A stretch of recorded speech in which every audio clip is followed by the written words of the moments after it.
Assalamualaikum warahmatullahi wabarakatuh. Perkenalkan, nama saya Aulia Amalia dengan NIM 202303031666. Pada kesempatan kali ini, saya akan mempresentasikan hasil kerja kelompok saya, yaitu mengenai gagasan inovasi sistem informasi manajemen kesehatan mental dengan nama aplikasi atau website yaitu daily.me.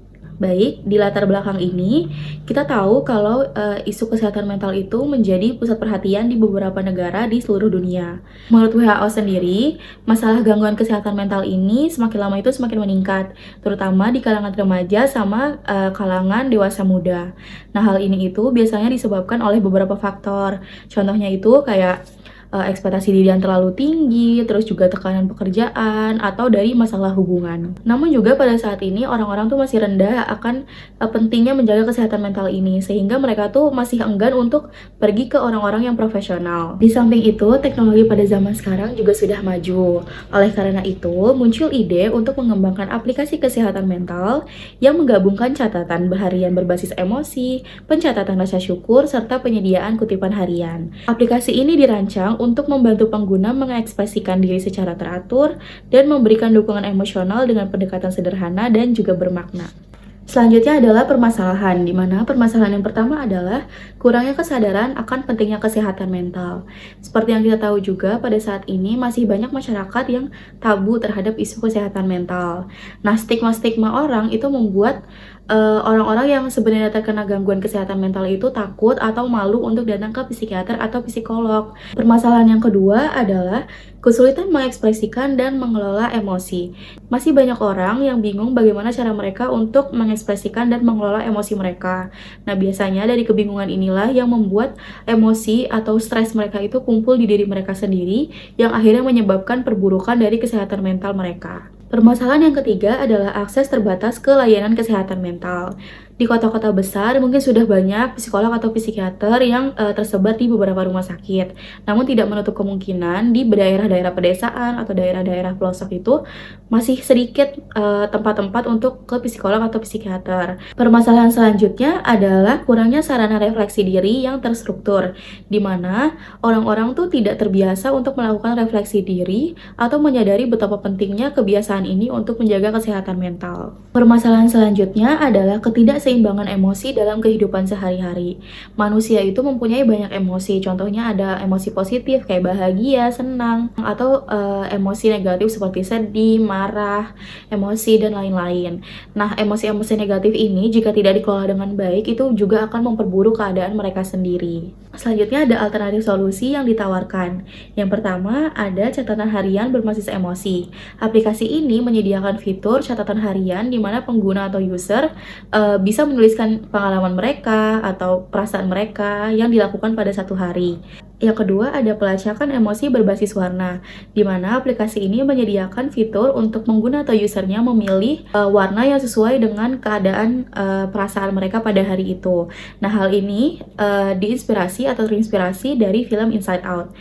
Selanjutnya ada kutipan harian yang disesuaikan dengan emosi pengguna.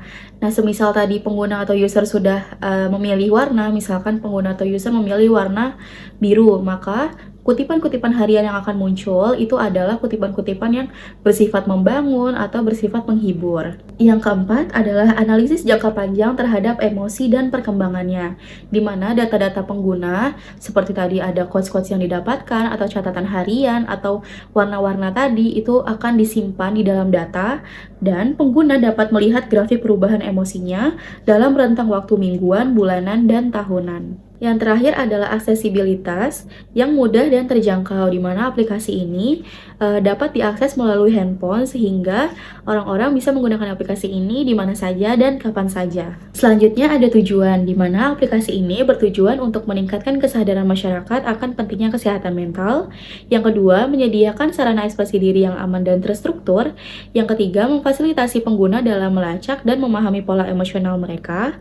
Yang selanjutnya adalah menawarkan dukungan emosional harian melalui kutipan yang relevan dengan suasana hati pengguna, lalu mendorong kebiasaan positif seperti mencatat rasa syukur dan juga meningkatkan kesejahteraan mental. Dan yang terakhir adalah membantu pengguna mengenali dan mengelola emosi negatif untuk mengurangi dampak stres, kecemasan, dan depresi. Selanjutnya ada metode. Sebelum diluncurkan itu akan melalui beberapa tahap seperti tahap perencanaan, tahap perancangan, tahap pengembangan, uji coba, implementasi dan evaluasi, serta kerangka waktu.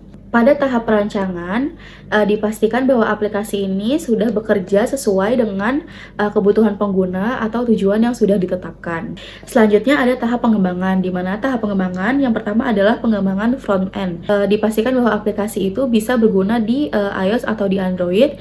Nah, pada tahap pengembangan yang kedua itu ada pengembangan back-end, di mana mencakup data-data pengguna seperti tadi catatan harian dan lain-lain itu bisa disimpan dan bisa digunakan lagi. Lalu yang kedua ada keamanan dan privasi data, di mana data-data pengguna tadi yang disimpan itu dipastikan menjadi privasi dan tidak akan bocor kemana-mana. Di tahap pengembangan yang ketiga ada integrasi fitur AI untuk kutipan harian. Metode selanjutnya adalah uji coba dan validasi. Terdapat dua uji coba, yaitu uji coba internal dan uji coba pengguna atau beta testing. Uji coba internal ini mencakup dua, yaitu pengujian fungsional, yaitu aplikasi dipastikan bisa menjalankan fungsinya dengan baik dan menjalankan fungsinya dengan semestinya. Nah, lalu uji coba yang kedua yaitu adalah uji coba pengguna atau uji coba testing, di mana terdapat dua cakupan juga. Yang pertama adalah pengujian terbatas.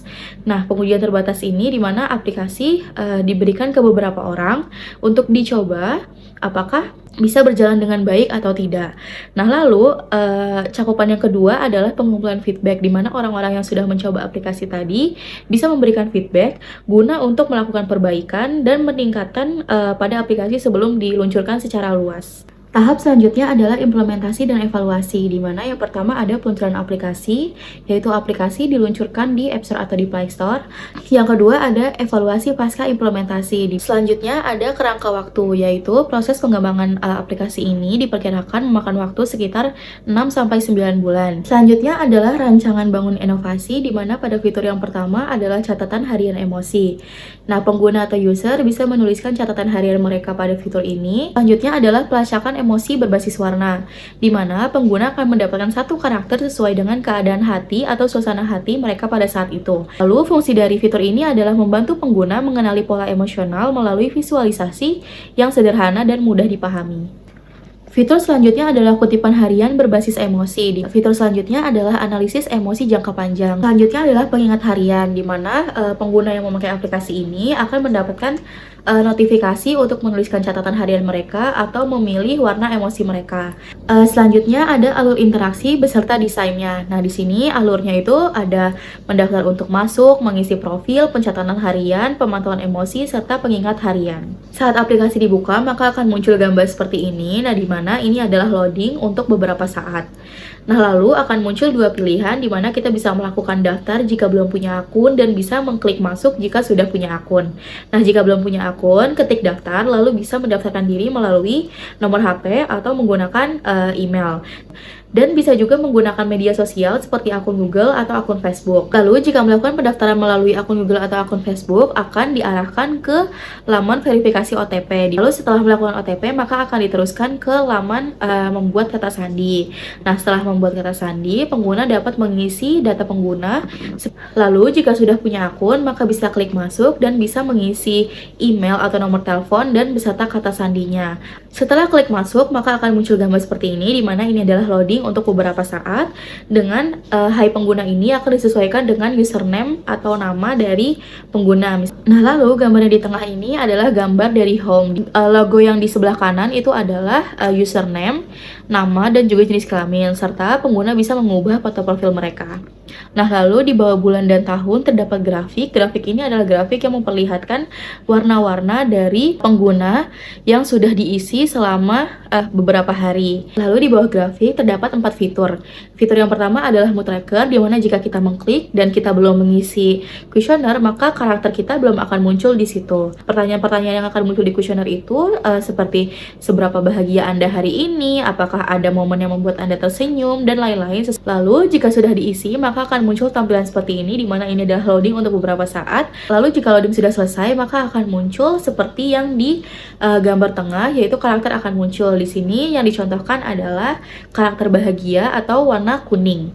Fitur yang kedua adalah jurnal harian, di mana sama seperti tadi akan dibawa ke laman jurnal harian, di mana ini adalah before dan after ketika pengguna sudah mengisi jurnal harian mereka. Nah, jurnal harian ini juga bisa disesuaikan latarnya atau mau ditambah foto-foto. Nah, fitur yang ketiga adalah quotes, di mana sama seperti tadi, quotes yang akan muncul adalah quotes yang sesuai dengan kondisi atau suasana hati pengguna pada hari itu. Nah, lalu fitur selanjutnya adalah notifikasi, di mana jika diklik maka akan muncul 2 notifikasi yang bisa kita aktifkan.